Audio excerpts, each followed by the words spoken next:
Namaste. We will start our discussion with the Shanti Mantra. Om Shri Gurubhyo Namaha Harihi Om. Om Sahana Bhavatu Sahanau Bhunaktu Sahaviryam Karavavahai Tejasvinavadhitamastu ma Vidvishavahai.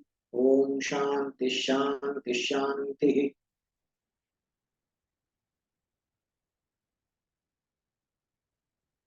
Okay. So we are basically talking about Karma Yoga. We have come to Karma Yoga as the means for developing the Jatana Charushta. So having understood moksha as the goal, this is one of the main confusions. And sometimes it becomes a misunderstanding, a serious misunderstanding. Having understood moksha as the goal, why not leave everything and just, go and sit and meditate in a cave or just become a sannyasi and wander around and, why not take to a renunciant lifestyle and leave all our responsibilities and be completely committed to moksha alone, through contemplation and study and everything, and total renunciation of all responsibilities, a formal renunciation. Why not do that immediately? A person, I'm talking about a person who is convinced for moksha as the only worthy goal. Especially in our young age, when we are very inspired, that includes me, when we are very inspired, we always want to get everything quick. So this is very nice. In fact, certain books like certain statements like very famous personalities, they say, any of your searches anything can wait, but your search for God cannot wait. It's a very famous statement of, I think, Yogananda. So Swami Yogananda Giri, who was called as Paramahamsa Yogananda. So, very famous statement. These are all very inspiring. So, when we are in a moment of inspiration, we leave everything and run away. Will that work? Without adequate preparation, it will not work. That is exactly the issue that is dealt with when in Bhagavad Gita one is teaching Karma Yoga. When the topic of Karma Yoga is being dealt with, when the Lord is teaching Arjuna Karma Yoga, especially in the statement Karmanyevadhikaraste, says you are adhikari, you are qualified only for karma.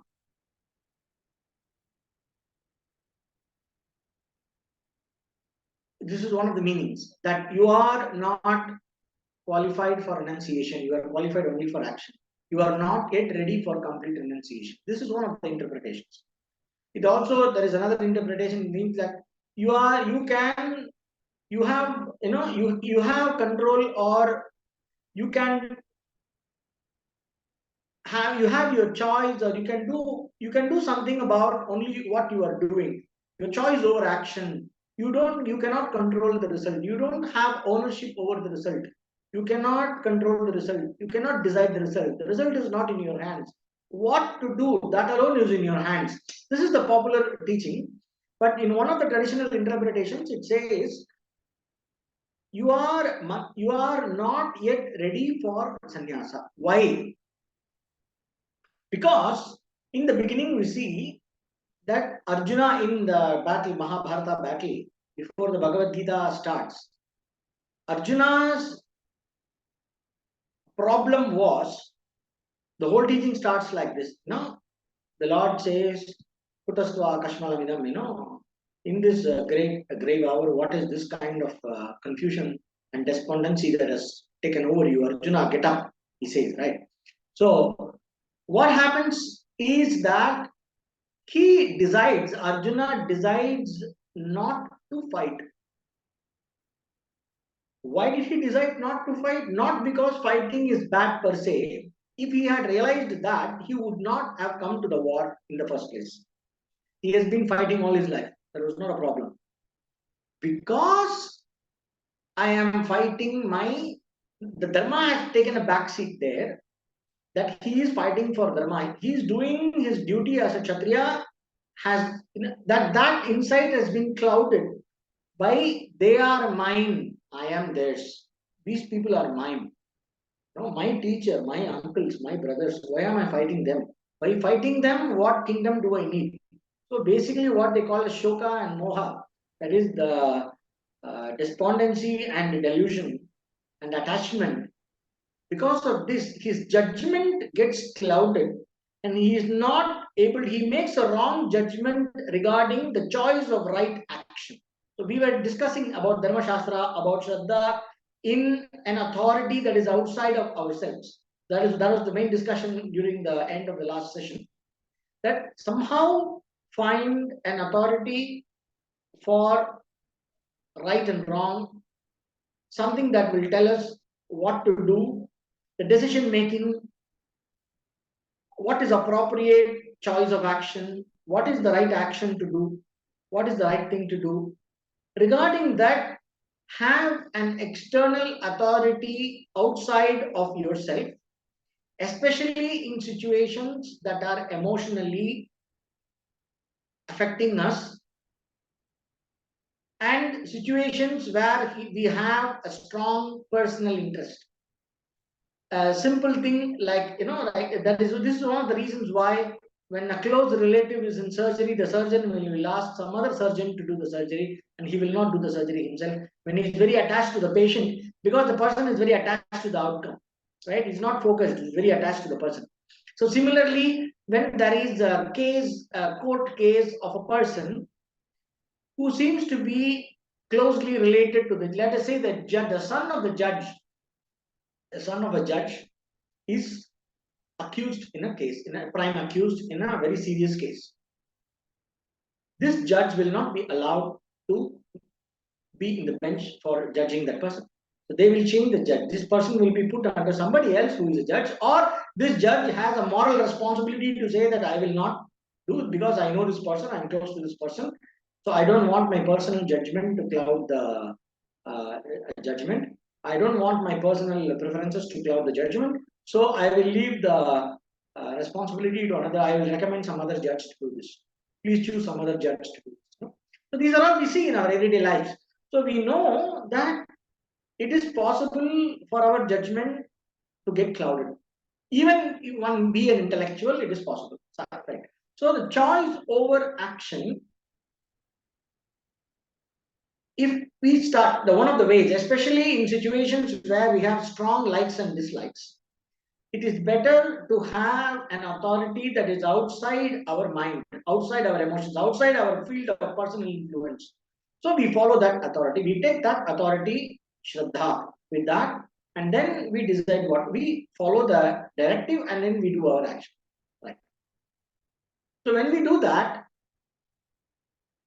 we have an opportunity to work with our likes and dislikes while we are devoted to the action of what is right according to that authority. Whatever we are doing, we are focused on that, and we learn to handle the background likes and dislikes that might pop. So we have an opportunity to work with ourselves while we are devoted to the duty. Right. So in the same way, this decision of renunciation can also be done. It is basically choice of non-action over action. I will do, I will not do. That is why he says the one who does, one who chooses to do, and the one who chooses to not do, both are actually doing. Because the one who's the wise one sees inaction in action, that is one aspect, also sees action in inaction. If you choose inaction, because it is a choice, I choose inaction out of a personal preference, out of a like or a dislike, because I am afraid of the action and its consequences, or I am attached to the comfort of inaction. In either case, when I choose inaction over action, I am responsible, I am also owning up the consequences of inaction.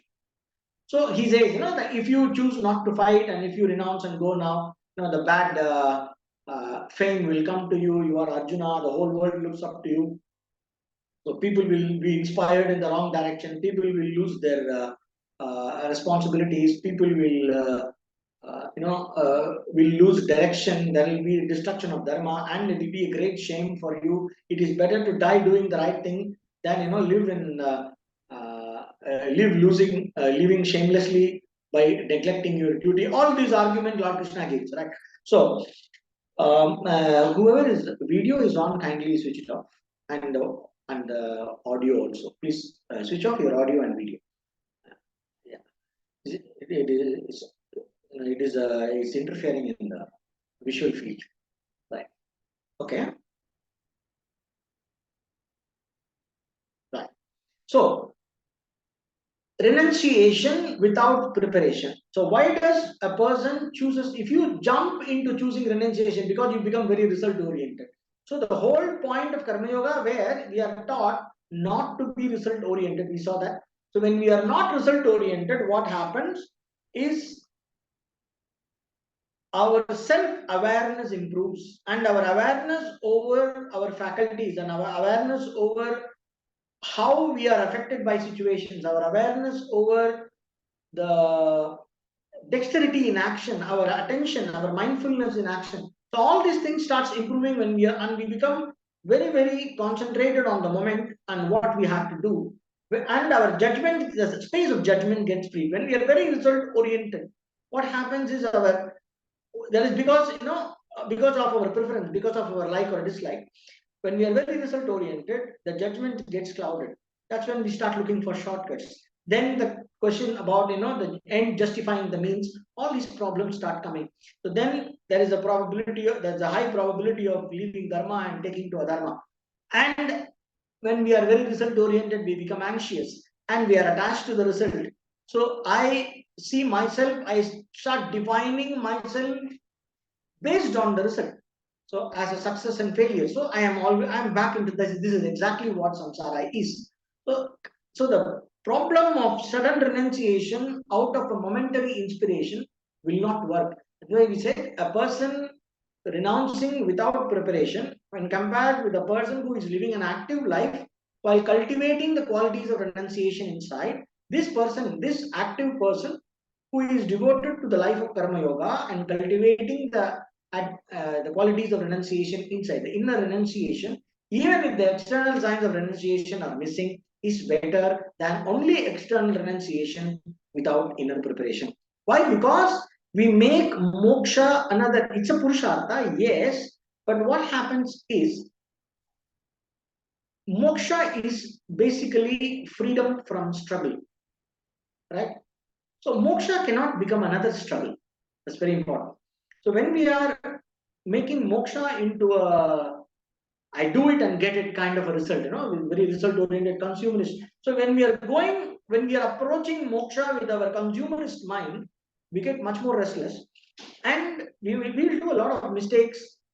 And in fact,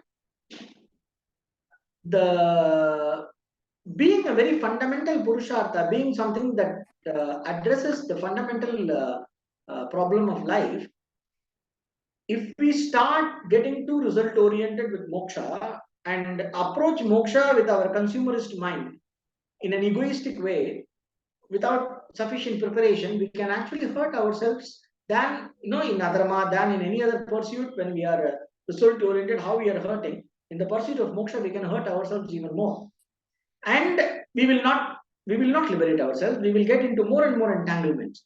So the moksha, once we are interested in moksha, being interested in moksha is one thing, and understanding what is moksha and being mature about the approach to moksha is another thing. That is the next level. So where we say that a mature seeker of liberation is actually a seeker of knowledge. We saw that. So when you really understand what moksha is all about, then we understand that it is about me being ready for knowledge. Once we are this understanding is very important. So moksha is something eternal. An eternal solution cannot be arrived at through effort in time. We saw that extensively when we were discussing the concept of mukshutva. the desire for liberation. When we discussed that among the sadhana chatushtaya, we saw that in an extensive manner. You can go back and see that lecture, it's there in YouTube. So when we understand what is moksha, then we understand that moksha is in the form of knowledge. Then the whole point is about preparing the mind. Then is it okay? I will renounce everything and I will go and sit and meditate and prepare my mind. It doesn't work because we have to start where we are. We cannot, it is like the house is full of trash and then you just put a nice carpet on top. If you work for some time, definitely, when some guest is coming, you put a carpet and you make a nice show. And after the guest goes, you have to roll the carpet and clean the house.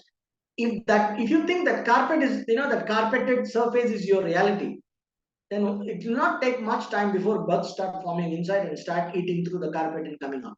Right? You will lose your carpet, and also the problem gets compounded.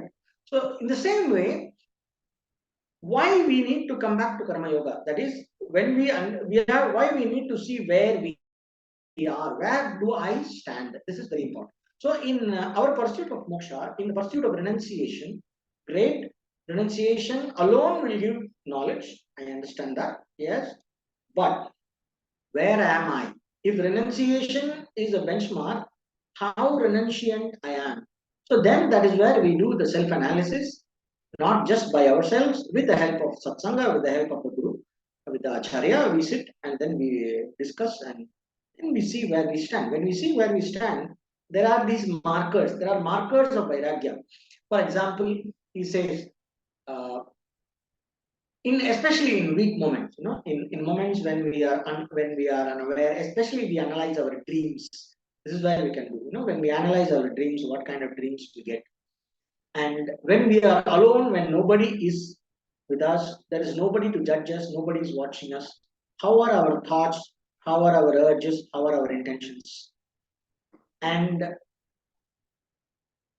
if in situations where there is absolutely no known consequence for me, then in situations where there is no consequence, what is my choice of action? Am I choosing virtue over vice? Where there is no consequence, there is no fear of consequence, there is no fear of punishment, and there is no great promise of reward or appreciation. In that situation, how am I thinking? What am I choosing?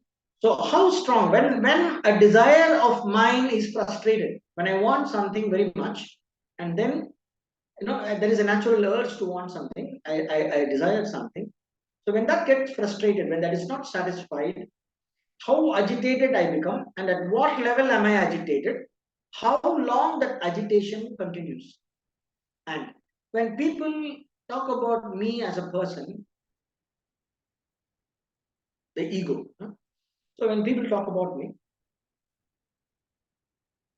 at the ego level, if I am hurt, let us say, how long am I continuing to be hurt? How fast is my recovery?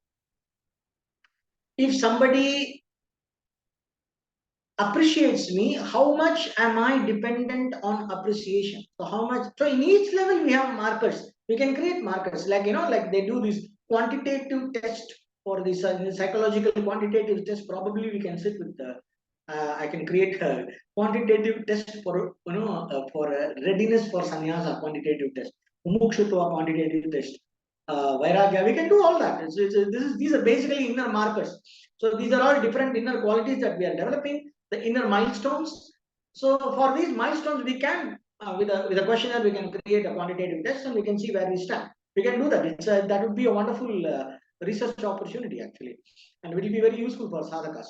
So we can try that. So something like that we can do for ourselves, self-introspection, and see where we stand. And it is very important to start from where we are, not to grab an ideal and impose an ideal upon ourselves. That's very important. It's important not to impose an ideal upon ourselves. We set small objectives, like these. I heard about one Japanese method where they set very small objectives, small goals, and then they spend a little effort. They put a little effort on that, but they keep putting that effort consistently. So the same way, what we do that it comes from this. It's a Zen practice, and it comes from this from the yogic method actually. Like even in pranayama, they say the prana is to be brought under control step by step. So like that. So not suddenly, one should not force the prana. The prana should be brought under control, like how you tame a bull with the grass, you caress it, you give a little grass, you caress it, make it friendly and all that. And then when the bull starts trusting you and it is available for you, then you make the bull ready and prepare it for pulling your cart, right? So in the same way, like domesticating a bull, you train the prana to follow your intention, and gradually you bring prana under control. Not doing very drastic techniques. Now advance. So 1:4:2, the ideal ratio of pranayama. You read in the book. Then you start with 16 seconds inhale, 64 seconds hold, 32 seconds exhale. You start on the day one. Probably uh, most likely the person might swoon and lose consciousness. If not, the person will have a lot of heart and lung issues. If not, the person can have some hemorrhage. The person can have a lot of side effects, digestive problems, problems with the colon, or you will have all kinds of. So when we do pranayama wrongly, we have all kinds of side effects, they say. So similarly, renunciation. So if you try to impose a higher ideal, a higher quality of renunciation that is above you, if you try to impose that higher level of renunciation on your current condition, there will be a lot of rebellion from the subconscious and unconscious mind, and constantly we will be living in conflict. Then the whole process becomes counterproductive, and we will not be able to go towards moksha. We will end up very, we can see a lot of formal renunciants who are very bitter and who are very stressed out. I have seen a lot of them. It is because somehow they imposed the sannyasa diksha on themselves before they were ready. Then they are struggling. They are not able to live up to that. Then they make compromises. Then they lose face. Losing face is secondary. It's okay to lose face. It's not a problem. When you are a mumukshu, to lose face is not a problem. But they lose the sense of well-being. They lose their ability to concentrate. The mind is constantly plagued by worries, and the mind is constantly stressed out. There is no concentration. Too much of vikshepa. There is no ekagrata. The person becomes unfit to, instead of bothering about your everyday problems that you need to fix in your household, you are bothering about some other problems that comes as because you put a drastic change on the lifestyle and you took to sannyasa. Then there is a lot of side effects because of that. There are a lot of coping issues are there, and because of that, there is a lot of conflict, and we are only busy dealing with the inner conflicts. On the other hand, when we take up karma yoga, that is why this karma yoga approach is there, so that a person gradually grows in renunciation from the core. We start where we are, and gradually, the renunciation grows on you. Gradually, we become a renunciant out of maturity. So, renunciation, the quality of renunciation grows in us as an automatic side effect of the maturity and understanding. And as the vairagya grows, as the yoga buddhi grows, the vairagya grows. And as the vairagya grows, the yoga buddhi grows. So the vairagya and viveka and yoga buddhi, the bhakti, as this keeps growing, the person becomes the inner renunciation flowers. So when a person goes like that, then there is a point where the person could be ready for a complete renunciation, or it may not be necessary, or a person you know may choose not to may become renunciant, perfect renunciant in all. It will not matter whether you are formally renouncing and taking to renunciant lifestyle, or you are living the body and mind is living an active lifestyle. Neither will not matter. So that is the inner growth that happens when a person goes through the process of karma yoga, and it is progressive reduction in inner conflict. There will be lesser and lesser inner conflict. There will be more and more happiness that is developing inside. There will be more and more of samadhama developing inside, the sense control, the mind control, the sense of self mastery, the sense of equanimity that we have, and how much we are able to have an even temperament when faced by success and failure, by slander and praise, or what we call as dvandva. The dualities of life. When we are faced with that, the extremities of life, we will be able to maintain our calm. Or if we lose our balance, we will be able to come back to our balance, that inner balance, that equanimity much faster, right? So this is exactly why karma yoga is required as a process of maturing of inner renunciation. So where there are three aspects that we saw. One, I start with where I am, and I do not impose a higher level of renunciation on me. So based on that, and based on the external standard of dharma, whichever I have shraddha towards, or whichever I respect, I decide my swadharma. And based on that, I decide my activities, my profession, my calling in life, what we say, and I decide my course of action, both in a as a both as a job or as an everyday activity in specific situations, whatever it may be. I decide based on dharma. So my choice of action, what I have to do, is based on duty. Dutiful choice of work. First, choice of work is based on duty, not based on reward. Why? We saw that in the last class. Just a recap. When I am motivated, when reward or punishment becomes the only motivation for my action, I am reinforcing my samsara. I am reinforcing the rat brain. I am getting more and more into the pattern of struggle. And I am going away, and it becomes more and more difficult to be dharmic. When it becomes more and more difficult to be dharmic, which means it is getting more and more easier to become, it more and more easy to become adharmic, which means I am on the path to becoming a demonic person. A demonic person is basically very sad and very bound and full of struggle and tamasic. And the farther I am going away from the truth of myself, the farther I am from the truth, the more miserable I am. Because the truth about myself is that I am Satyam Jnanam Anantam. The self, me as I am limitless. I am eternal. I am infinite. I am the infinite knowledge, infinite existence. I am the ultimate existence, that is independent existence, that is not dependent. I am Brahman. That is the truth about myself. At least I have heard that. So I am going away from the possibility of realizing that. I am becoming more and more blind to that. I am getting caught in layers and layers of samsara. I am getting caught in layers and layers of patterns. So because of that, what happens is my buddhi, it becomes more and more impossible to be objective in situations, and I'm getting sucked into the pattern of what is called samsara, shoka and moha. Shoka is sorrow, moha is attachment. So his attachment and sorrow keep on increasing, and I'm becoming a slave of patterns, right? So this is exactly what samsara is. So this is why it is important to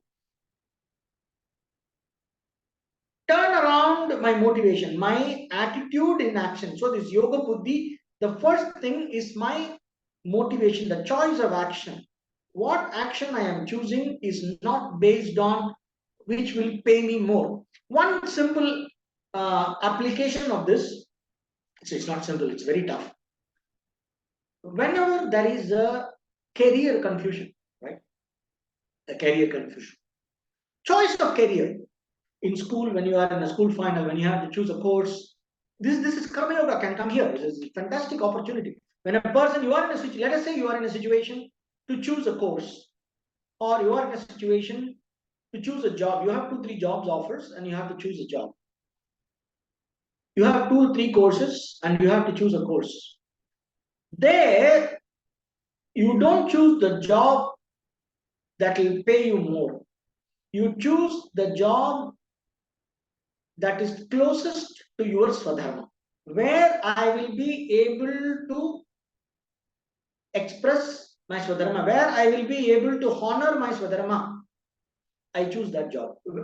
My swadharma will include my skill set, my attitude, my orientation, the sense of meaningfulness that job gives for me. That is one of the main markers of swadharma. Again, we can do a quantitative chart for swadharma. Some psychologists can help me, and we can work on that. So what we do is that you make a Swadharma questionnaire for yourself. This is my meaningfulness is a marker. The sense of meaningfulness and the satisfaction that I get doing the job. And it is like the satisfaction of doing the right thing. This is the right thing to do. The sense of nobility, I'm doing a noble thing. That feeling will be there. And that job itself will look very meaningful. You might say, oh yeah, it will be nice if I get another 20,000 more per month. That's okay. You can say that. That's practical. You say, okay, it'll be nice if I get another 20,000 more. But the choice is between this job that might give me 20,000 less, but there is another job where I will give 40,000 more, but I will have to completely compromise on my values and my basics. And I have to do something for which I am not that cut out. Probably I will have to act, whatever. Right? I have to somehow manage the show. That is one. There is even more tough situation where I can really do that well, but I don't think I am cut out for that kind of thing. But because it is going to give, I feel that I don't belong there. That is not meaningful. I don't see that as a meaningful thing, and I don't think I should be doing that. Whatever. So you have a conflict regarding the job on a more fundamental level than just the monthly. No, I'm just doing it for the money. I don't care. I hate the job. After 1 year or 2 years in the job, you should not be able to say that, oh, I hate this job. I'm doing this only for money. I can't just, wait for the evening, my time to get over and go home. What a horrible job it is. That should not come. When we are doing our Swadharma, we feel energized and we feel wonderful after doing that. After spending a day on that job, you will feel that, you have spent another day useful in your life. So that is Swadharma, right? So in choosing a job, we can choose that.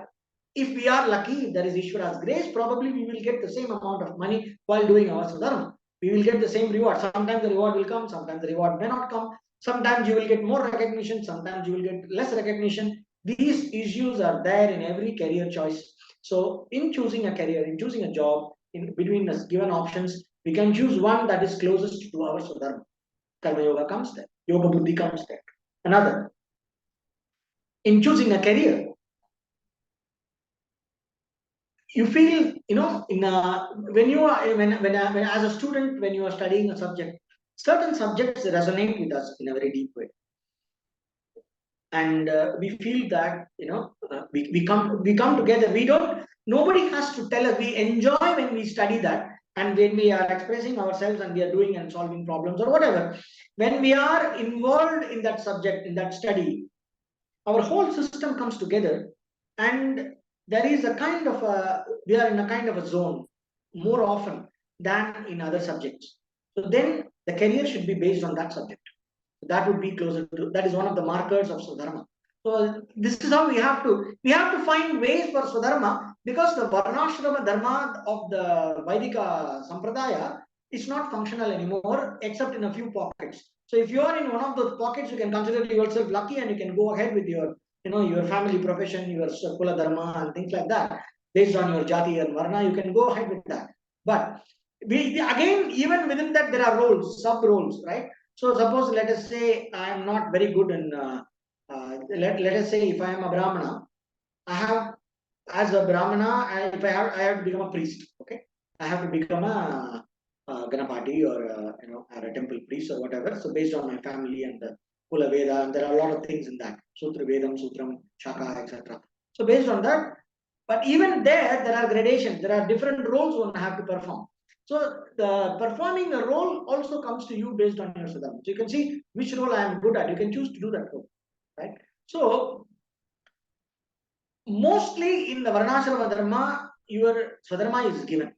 But since nowadays this Varnashrama Dharma system is completely broken for most people, we can find these inner markers based on meaningfulness, based on alignment, based on how I am able to resonate with that, and how I am able to express, how I am able to come together as a person when I am involved in that, like that, in making a career choice, in making a choice of study and subjects and things like this, instead of making money the only motivation for everything. Money is needed, but that cannot be the only motivation unless Even for a trader, not unless you are a trader, even for a trader, when we see in the dharmic point of view, money is not a motivation. For a trader, sustaining the trade and doing the trade well is the main motivation. And the motivation for money is that he will be able to do more dana. I have to make money here, but I'm trying to be as honest as possible while making money. So that becomes the main commitment for a trader. Similarly, for a kshatriya, for a person who is in a role of a ruler or an administrator or a leader or a soldier, and in a position of power, right? So a person who is in a position of the power, the dharmic responsibility becomes not to abuse that power for the sake of self-gratification, not to abuse that power to push personal goals. No? So that becomes a huge commitment. It's very difficult. It's like they say absolute power corrupts, absolutely power corrupts. When that is a given, that is the human nature.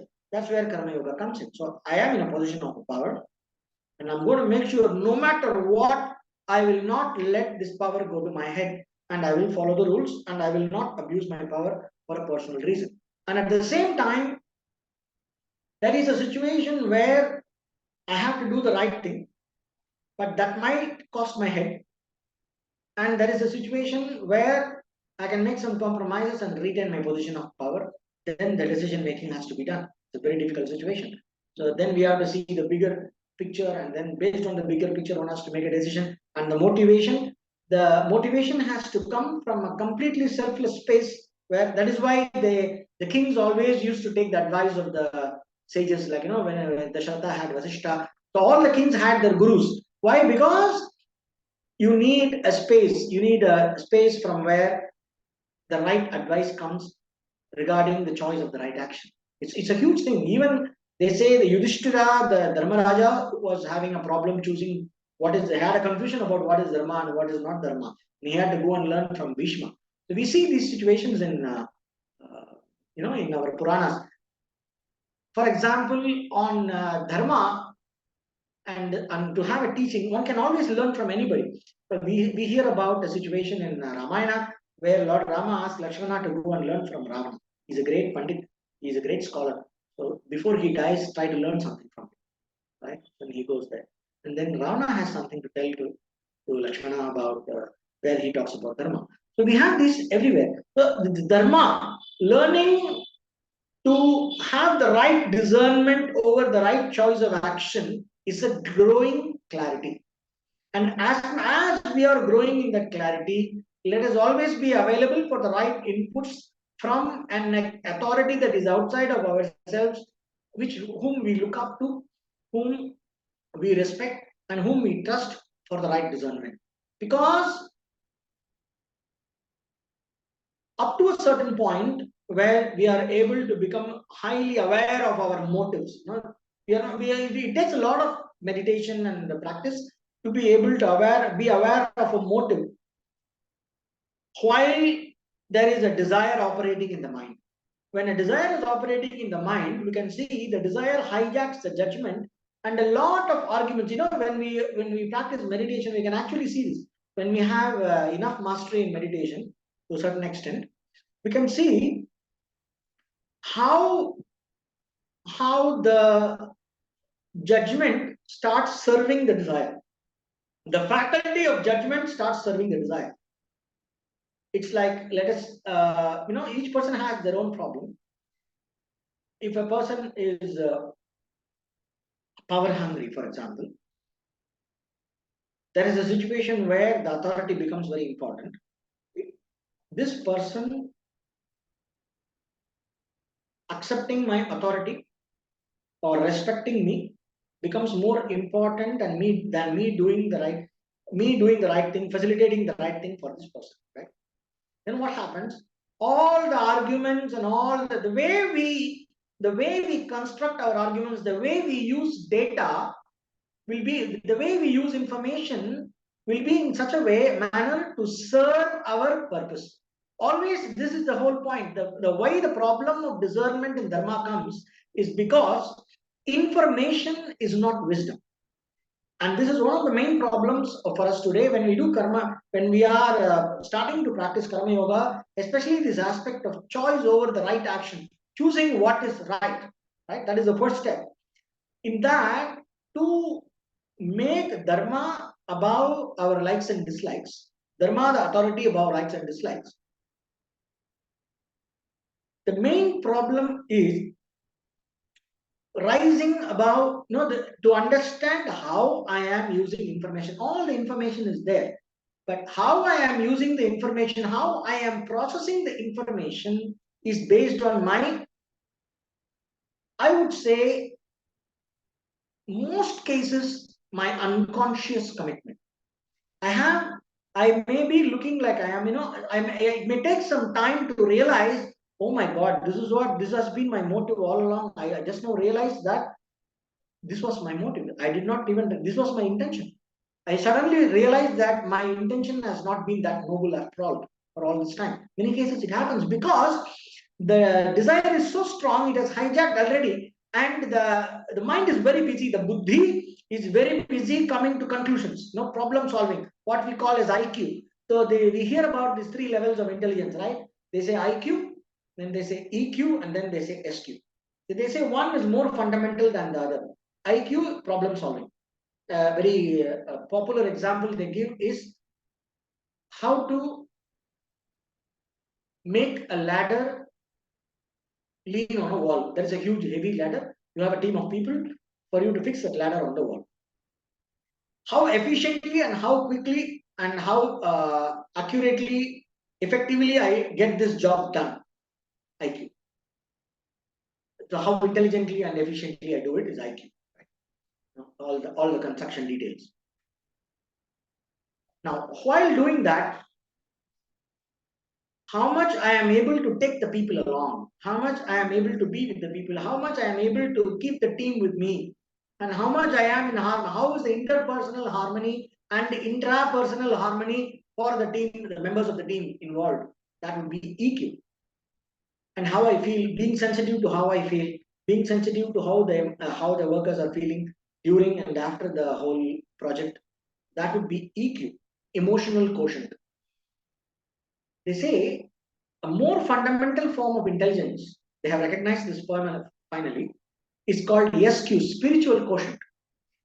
Of course, there is no proper definition of, the only thing they could come to is meaningfulness, right? Meaningfulness and relevance, and to some extent, philanthropy and uh, collective well-being. So these are the things that they are able to relate to as spiritual. Beyond this, they don't want to go because there is a huge global hypocrisy about spirituality. So there is always this problem of political correctness. So I think these intelligentsia doesn't want to, academic intelligentsia, they don't want to cross a certain line because then it becomes, they have to start asking very uncomfortable questions and they are not ready to deal with that. There is no collective maturity to deal with that. So they leave that aside. So they just deal with this meaningfulness and this collective well-being, and they just stop there. So SQ, spiritual quotient. So the spiritual quotient tells you, is my ladder on the right wall? No, I do everything and then I find my ladder is on the wrong wall. What is the point? So these fundamental decisions of life is made by SQ, and they say that this SQ, the spiritual quotient, is a very fundamental kind of intelligence on which EQ and IQ is based. So you may be highly intelligent. I have seen um, once I met a psychiatrist, a psychiatric institution head of a psychiatric institution in Chennai, regarding some classes and some projects. So that lady was telling me that one of the institutions with the maximum psychiatric cases is IIT, Indian Institute of Technology. And also it is one of the institutions infamous for a lot of suicides. Why? So much of IQ is there, but then they feel all high and dry after some time. God knows whatever reason. There's a lot of, it leads to a lot of mental illness because at the fundamental level, the person is very disoriented. The SQ is lacking. The intellect is always focused on problem solving, and there is not enough clarity. Am I involving myself in the right? Is this my problem? That question most people are not able to answer because it involves the ego. It involves that sense of self. It involves dharma. It involves a very fundamental level of the concept of self and the world. It involves our worldview, and it involves certain basic philosophical clarity and understanding. Karma Yoga starts with that. It says, you know, before you become smart in something,